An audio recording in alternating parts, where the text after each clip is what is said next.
You see, so it's a very sacred time. It's a very sacred period. But you see, patriarchal consciousness, due to the ignorance of this, and also due to a certain knowledge of this, in that they know that the woman at this period of time is very powerful.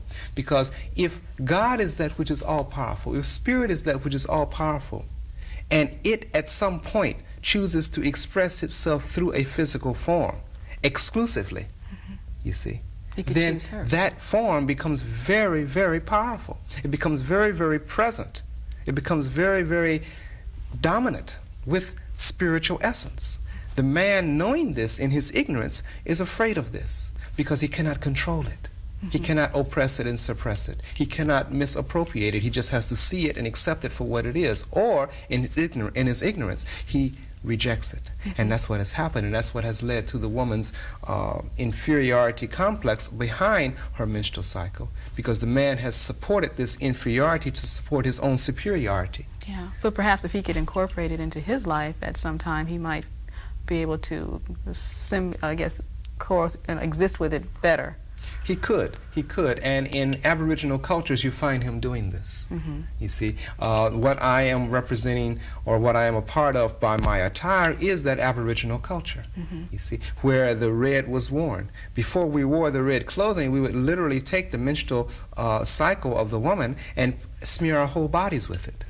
You see, and wear it in honor. You see, and it is still done in some Aboriginal cultures. It is? Oh, yes. Okay. So the red dot, does that symbolize also the cycle, or is that It's a something part else? of that, yes. You see, red, again, is the symbol of primal energy. It's Shakti. You see, it is Tara. You see. And so the third eye, which is placed here, okay, third eye, or the sixth chakra. Is this for the black dot that you have? The black dot is another aspect of that. Oh, okay. Okay. The red dot is that which symbolizes the inner consciousness, the awakening of inner consciousness. Okay, and that awakening of inner consciousness is the awakening of that consciousness on the physical plane, on the manifested plane, which symbolizes that the womb is that through which the consciousness is awakened.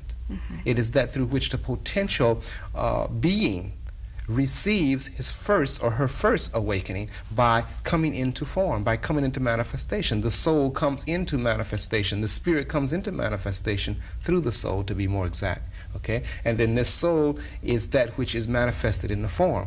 So the consciousness of that is expressed through the red dot. The red dot is in a circular symbol because it is that which is the primordial form of all form, which is a circle.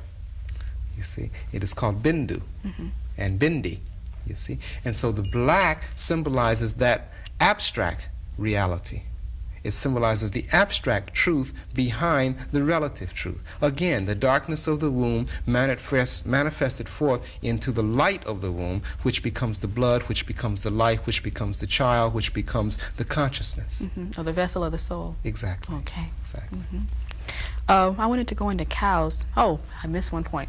We want to talk about, like, people speak of demons and that they're always appeased by blood. And also, can we get into cows a little bit and how that is a divine animal? Yes. A demon is taken, the word demon, first of all, is taken from the Latin word daemon, D-A-E, okay? Means not man, right?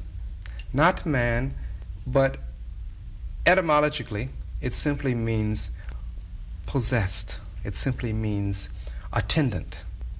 Something that is attended by something. Something that is attended and attached to something becomes the demon of that something. You see? And so it is not a derogatory term, you see. It is simply a relative term to express and to explain attachment. Okay. Now, the motive and the purpose is what makes it derogatory, not the state of the attachment itself, not the state of the attending itself, but it's the motive that makes it derogatory. Well, then that means just about anyone could be a demon. If you're addicted or have habitual behaviors or some sort of attachment would make you so. Yes. You see, esoterically, the nature of all physical being is demonic. Okay. Because there is attachment to facilitate life itself. Right. You see? The embryonic seed attaches itself to the wall of the uterus. This is a form of demon. You see? But it is the motive that makes it complementary. It is the motive that makes it benign. But why do they give them blood rituals? What is The blood ritual is to symbolize that life is given back to life. Okay. You see? And the purpose of life is life. But the purpose of life is not necessarily to live, but to be conscious of life in its essence, to be conscious of our true nature, to be conscious of our true being, but not necessarily to be conscious of that which we understand to be a state of living, or to be a state of conditional and qualified and limited living. Mm-hmm. It's interesting because when you take the word live and you spell it in reverse, it spells evil. Right. Mm-hmm. If you take the past tense of live and having lived for the purpose of living, it means devil. It means devil. So that's the greatest embodiment of evil. So when we live for the purpose of living and not for the purpose of evolving, not for the purpose of becoming self-conscious or God-conscious or spiritual conscious, not for the purpose of evolving into our true being, but only for the purpose of sense gratification, only for the purpose of material gratification, mm-hmm. only for the purpose of being in and of the world, then that is the evil. Mm-hmm. That becomes embodiment in that which is the devil, which is lived. Mm-hmm. So therefore it becomes the derogatory sense of demonic, because we're possessed by that which is limiting. We're possessed by that which is qualified. You see, so we're obsessed. We're limiting ourselves, so to say. Exactly. Okay. Exactly. So this is where it has been theologically defined as that which is derogatory and that which is to be at all costs avoided. Mm-hmm. But this brings us into another question, and that is the question of sin. Mm-hmm. You see, since that which is demonic and that which is evil and that which is spiritually secular is always correlated with that which is sinful. You see, well, the metaphysical definition for the word sin is simply that which is missing the mark. Mm-hmm. You see? And so that which is missing the mark is that which is missing the purpose and the motive of its essence. The purpose and the motive of essence is spirit.